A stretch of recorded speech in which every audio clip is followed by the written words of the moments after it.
Hey guys, thanks for checking out the podcast. Before we get started, I want to remind you about the very cool bucket list trip I am doing in 2026, the Smitty Learns Irish podcast, where I'm going to do my bucket list, hike Ireland for a year, learn about Irish history, town by town, through the mouths of the pub owners and regulars. Because what's a better way to learn about something you love than to experience it yourself? Patreon.com/we3Smiths, only $3 a month, and thanks for checking it out.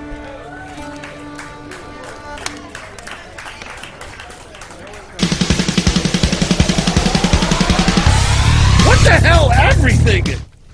And a happy what the hell everything day for the week of November 15th, 2021, for people out of the local area here in northern Michigan. It's opening day of rifle season. People that honestly, I don't know how much that registers for anybody outside of like a rural area. Because it's not just northern Michigan. I think a lot of fucking states, I could look it up, a lot of states do firearm season, but I don't know how many people actually outside of like rural areas know how seriously you take hunting. Like, they gave us that shit off from school. That was up there with Christmas, man. Oh no, you get the day off for hunting, for opening day of rifle season. Not the opening day of bow season, just the opening day of rifle season. For those not in the know, what is it? October 1st through the end of December, through the end of the year is bow season. Then rifle season is November 15th through the 30th, only 2 weeks long. So I don't. It's not. It is. Do they still give kids that the day off for that? I feel like most fucking schools do, right? I can't imagine a school, especially in like Kalkaska or like Onaway or Rogers City or Atlanta, home of Fat Chicks Barbecue in Atlanta. Let's give them a shout real quick. Our podcast sponsors, Fat Chicks Barbecue. I do want to look up a couple of their features they have going on right now. Talked the last time about the Hunters special. I am going to talk about it again because obviously it's the opening day of rifle season. So let me get my link for Fat Chicks Barbecue up here real quick, fast, and in a hurry. I mean, I talk about them all the time, obviously, because they're a sponsor, but I love it to talk about Fat Chicks. I love to talk about local businesses that are small and starting out small, but you can tell have the fucking quality, you know, that they're gonna be good. You just got to get through the little hiccups, you know, which happen to many businesses that are small. You know, can you weather the storm, especially during like a tough economic time, like especially during the tough economic times of 2021?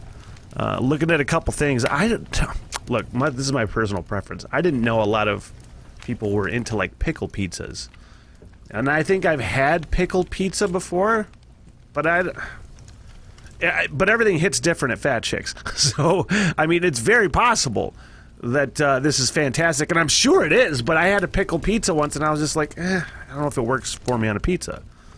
But the people, when I say the people, I shared this actually to, or it was shared to Smitty's Smittle Slipper Club, this pickle pizza. It's a sweet hottie pizza, ranch base with their own 3-cheese blend, garlic butter, sweet hot pickles, and bacon. I mean, it sounds fucking fantastic, but I had a pickle pizza before. Didn't really work for me, but again, I think Jessica Lee, guest, and December podcast panelist and guest and friend, both commented on that with, the fucking pickle pizza is amazing. So I think I need to give it another try. And they did say they'd have it on opening day of rifle season. They said they would have that, hopefully have that pizza.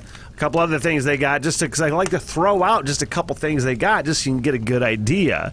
Like they're doing biscuits and gravy. They're actually at the Buck Pole, and they have biscuits and gravy out there. They're doing pizza, breadsticks, cheese bread, the sweet hottie, like I said, and oh man, they were doing chili and scoops, and it's just something as simple as like chili with scoops, the chips, because I've never seen a lot of places do that. The scoops are just an added bonus. Like, you really could, the scoop thing is not a lot of places do, I feel like. It's just the little things, you know? Chili with scoops, that's it. Thanksgiving dinners, they'll be taking those orders by November 20th, which is, again, a whole turkey, minimum 20 pounds, 4-quart size sides. It consists of your choice of mac and cheese, baked beans, green bean casserole, or mashed red skin potatoes, cornbread, $150, and then the Hunter special, like I said, for, let's see, 20 pounds of pork, 2 bags of buns, 4-quart sides, gallon of sauce for $150. Whole rack for $29 of ribs. Whole rack, $29. Like I said, place your orders at Fat Chicks BBQ and pizza at gmail.com. Right in the bustling metropolis of Atlanta, Michigan. Fat Chicks BBQ and pizza at gmail.com. I love those guys. I'll be seeing them soon. Was it next week?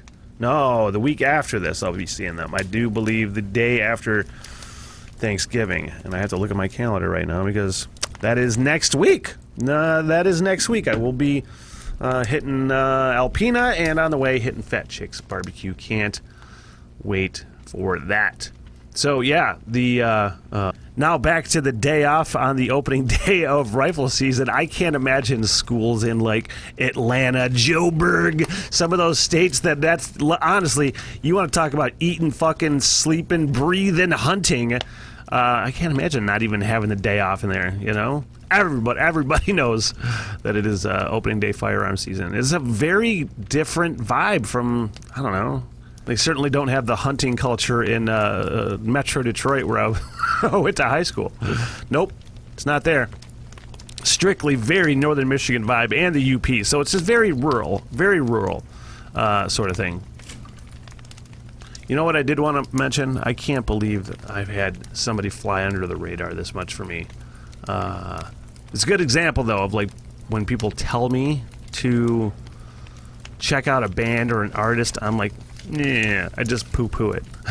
Because I'm like, I don't want you to be exposed to new things, be it having it forced down my throat. I need to be exposed to it organically, which is totally stupid. And one of the reasons I do the Rock and Roll Roundtable podcast, most of that on Patreon, obviously the audio on Spotify, new season of that coming soon, by the way. But that's one reason why I started doing the Rock and Roll Roundtable, opening Rock and Roll Minds. And one of the reasons I'm doing the Rock Radar on Patreon. And I wanted to mention that again. Patreon.com/we3smiths. That is the only place where you can request a band. Your favorite band that nobody's ever heard of. Give them some love. So patrons, you get give me 2 songs from your favorite band that nobody's heard of. I listen to one. If I like it, I listen to another one. Smitty's Rock Radar, mainly on Patreon. Patreon, that's how you get the request, and reaction videos go up on the YouTube channel. So, patreon.com/we3smiths. The Rock Radar, I'll be doing a new one of those, or the first one, pretty soon. Patron Heidi, silver-haired fox, threw them out. Like, I knew that she was going to be like, boom! Here's my cards. Lay them down. And then again, Smitty's, it's just Smitty's everything. Shut the fuck up. The Rock and Roll Roundtable. New season's coming back soon with December and Michael Stevens. We're going to have guest reviewers for that, so looking forward to that. I don't know how I've been so behind this fucking Billy Strings curve. This is one of those things where I've had people mention it to me throughout the years. I worked with local music forever. You know, worked in local music, presented local music on the radio show, was pretty up to date on the scene in the northern Michigan region. And I don't know how local Billy Strings is. I think he's from Lansing. I think he might have spent time in Traverse City. I could be wrong. But I heard the name Billy Strings for years. And never listened to it. Never checked it out. Heard it. Keep seeing it more frequently. Finally, I think it was my Facebook friend Holly or Molly. I can't remember. There's a Holly and Molly there. I think it was Molly. Posted viral. That probably has to be the first viral thing that Billy Strings did. It could be. I could be wrong. I know nothing about Billy Strings other than fucking what I saw, the Dust in the Baggie viral video where he's on this couch at this house party in Traverse City, I think, and there's just some fucking dude standing there all fucking high as fuck with a cigarette watching him jam out, and you're just like, this is amazing. This is the most insanely picking bluegrass thing, one of the best picking performances I've ever seen in my life. And the song was awesome too, Dust in the Baggie. I'm like, God, this is fucking incredible. I was mesmerized the whole time. Then I went down this rabbit hole a little bit, not a lot. I'm gonna get more into it soon. I'm gonna do a fucking fun weed day workouts run to Billy Strings too. I bet it's perfect. And there's so I go down a little bit the Billy Strings rabbit hole, and holy fuck, man, this guy is prolific. Already played on like the Grand, how was he, 27, 29, something like that. Played at the Grand Ole Opry. I caught an entire performance at Red Rocks online, listened to an entire album, and it's just like, man, it's like this fucking old school bluegrass country meets like prog metal arrangements. You know, there was a fucking 9-minute songs, there's way longer songs, just cool changes, tempo changes, structures, layers. It's pretty fucking rad, man. I'm like, man, I really need to go down the Billy Strings rabbit hole, because I've started to go down the country rabbit hole late in the last couple of years. So finding a lot more stuff that I like, but you find people occasionally that you're like, this person is not just a genre. Like, it's not just bluegrass. That dude is doing so many fucking cool things on guitar, and like, the band that I saw was awesome too. Man, Billy Strings. I feel like that's the next great rock and roll star. Could be the next great rock and roll star, Billy Strings, because it's totally rock and roll. Like I said, it's bluegrass, but it's totally rock and roll. I love it. I think that guy heard that. I could be wrong. I think I heard that guy. And if somebody knows, throw it in the comment section. I think he was in a death metal band before. I think he was in a death metal band before he started. I had heard that he was in a death metal band around the Traverse City area, and that's just where the fucking local rumor mill. Before he went into country and bluegrass. But man, fucking Billy Strings, man. It's obligatory Lions talk, you know. After another loss, and they're 0-9. Oh wait, no, they're not 0-9. What the fuck am I saying? They are still winless though. Throw a tie in there. 0-8-1, which is just. I was telling Levi, and I didn't tell Josh. So I was telling Levi yesterday. I said, if the Lions go into the last game of the season winless, and they're looking like that's going to be, you know, is it going to be 0-17 or whatever? I'm like, we got to have a Lions watch party. Just come watch the game down in the Smith hole and just live stream it, and it'll be super fun. And Levi's like, yeah, your idea of fun and my idea of fun are two different things. But the idea being that it's just like, they could totally be the team to go over again. And it would be the most Detroit Lions thing ever to, like, you know, we're not going to go 0-17. We'll go 0-16 the first time and be the first team to go winless completely throughout the season. But the next time, we don't want to do it all the way. We'll go 0-16-1. Jesus Christ. I don't know. The rest of the season is just going to be me hating Jared Goff. You know? And I said that to Levi yesterday, and he's like, it's just because Matt Stafford's not there. And you're used to somebody who can make fucking simple throws even when shit's crumbling around you. You can still make something happen. That's how good Matt Stafford is. So that's, you know, where those feelings come from. I hate this guy because he's not Matt Stafford, but I still, like, man, how... First of all, I want to find some positives from that game, because even though they didn't lose, I guess... The positives are that, man, that running game, I actually said out loud to Levi, I just exclaimed. I go, like, oh my God, Levi! They're running the ball like I've never seen them run before since, first of all, Barry Sanders, but it's a completely different thing. Barry Sanders was his own thing. But, I mean, there's fucking holes, and they were slicing up Chicago's defense. So that's one. It's fucking nice. I am optimistic about the state of the Detroit Lions for the most part. Not for this year. This year, they're going to be fucking terrible. Now, they have a very good chance, I think, of like maybe hopefully closing the season with some sort of like positivity. Win a few games here and there. I'll argue with my fucking friends all day that are like, no, tank and fucking lose games for draft. If you got to rely, I'm tired of the fucking Lions relying on somebody else losing so they can get the best draft pick. Fuck off. Try to win games, or you're not you're not a good Lions fan. But man, they fought. I fucking love Dan Campbell. I love the running game. The defense is, I mean, the personnel is not solid, even though they make fucking plays. Offensive line, positives. But man, oh fucking man. You want to talk about, like, I understand. You want to run the ball, obviously, but there's no trust in that quarterback. I don't even want to say his name. That quarterback, Jared Goff. There's no trust in that guy. You don't even let him throw the ball.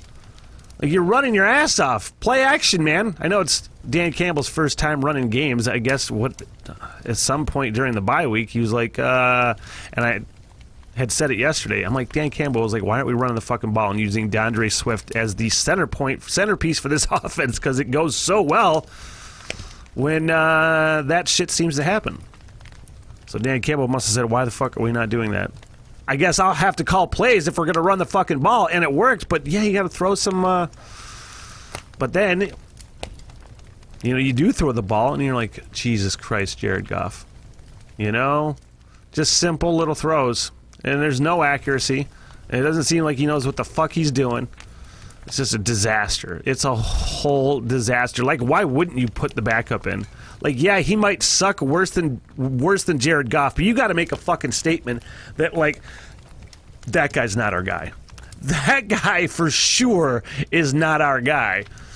And maybe, because I said they fought the whole game, maybe not pulling that guy is the right thing to do to get the team behind the we never quit sort of rallying cry. If you want to get behind it, you can't pull your fucking starting quarterback and lose games on purpose, you know?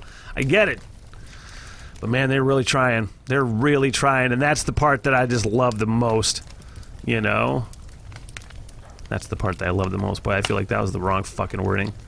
I feel like that was the part that I hated the least. Let's put it that way. There we go.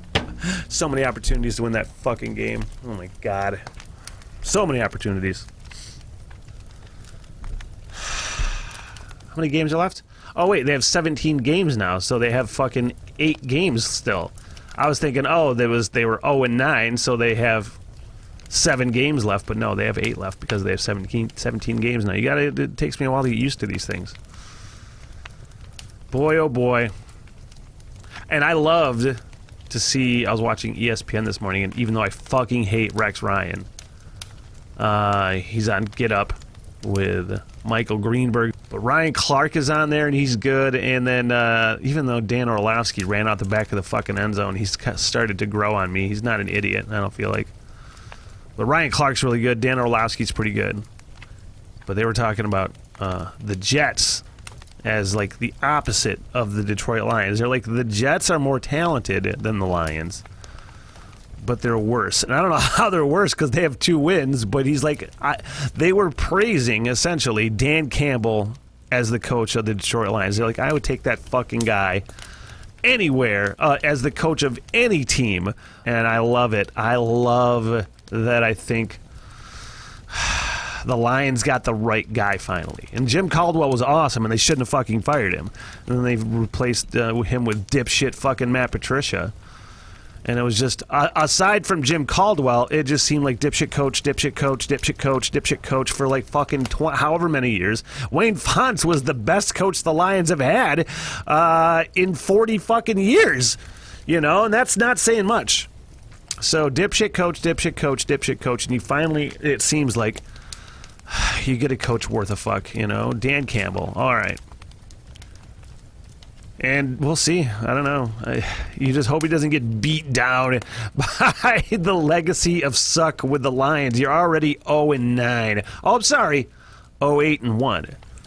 So you already are, behind the curve as far as like winning coaches go. Aside from Jim Caldwell, every fucking single Lions coach has a losing record for their career as Lions coaches. Man, the legacy of suck, a Detroit Lions story.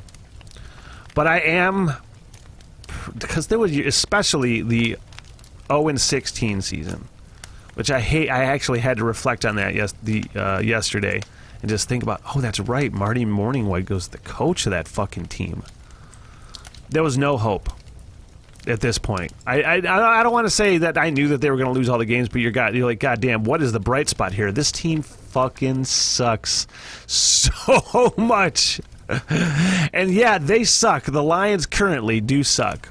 But there is something different about it. You can sense a change in culture in the organization. And it's like, people will say, the Fords. And yeah, you're right to an extent, but otherwise it's just, you're like, oh, they're not going to be good until the Fords sell the team. Well, they're never fucking going to, so just shut the fuck up. Oh, they're going to sell it because you think they should. They're not. But I will say, Sheila Ford Hamp, I think that's her name. She's the daughter of Ford, the late Ford. Can't remember his first name. Why?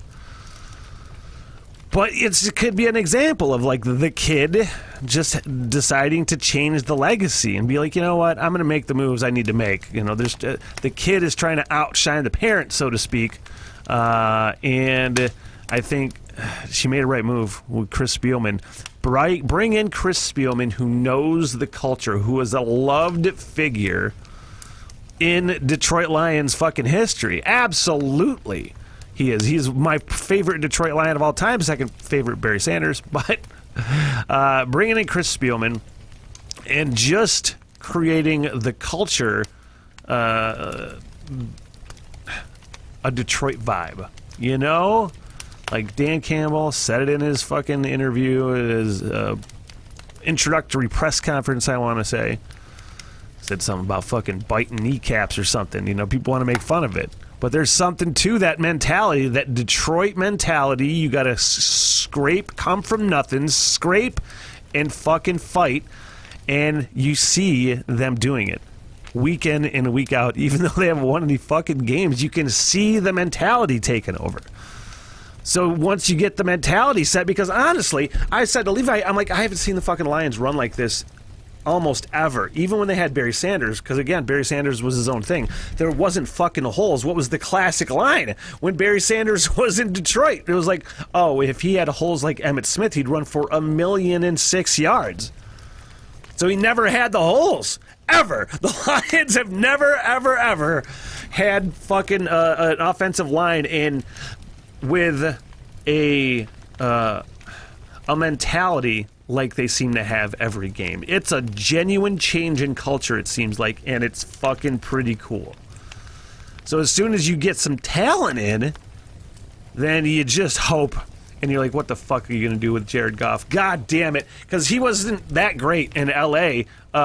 He did well because he was in a good fucking team with a good system, like they're building in Detroit.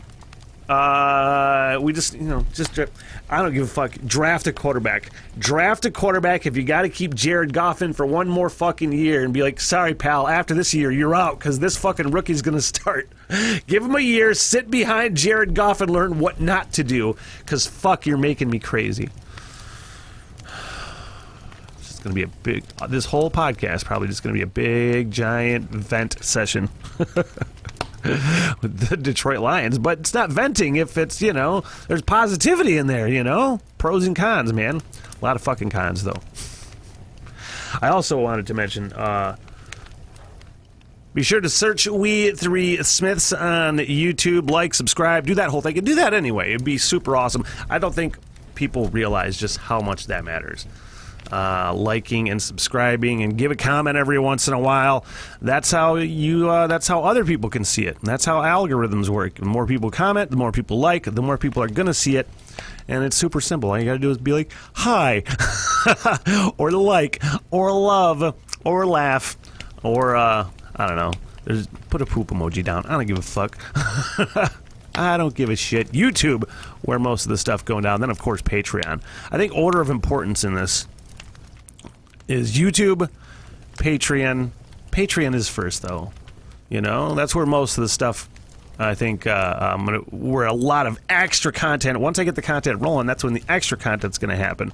So that's where I'm trying to get focus most of the attention is to Patreon. So it's Patreon, YouTube, Facebook. I don't know. And then there's Spotify. Where does Spotify land? And I think that's going to wrap up the podcast. Quick one today. Quick what the hell everything, but I am glad you joined me. Hit up patreon.com/we3Smith. Rolling there with the Smitty's Rock Radar. You can throw requests out for that if you got a favorite band nobody's ever heard of before.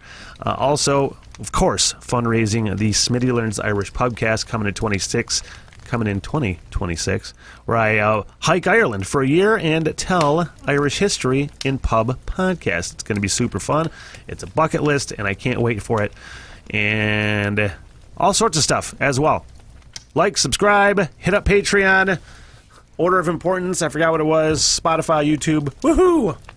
Thanks. So long, sucker. Good night, everybody! I am so sorry for everything that has happened. Bye-bye. Yeah, alright, I'll see you guys there. By the bar and get your face, huh? Get me paid, bitch! Sit, boo-boo, sit. Good dog. I love y'all very much. Peace out! Good night, ladies. Good night, sir!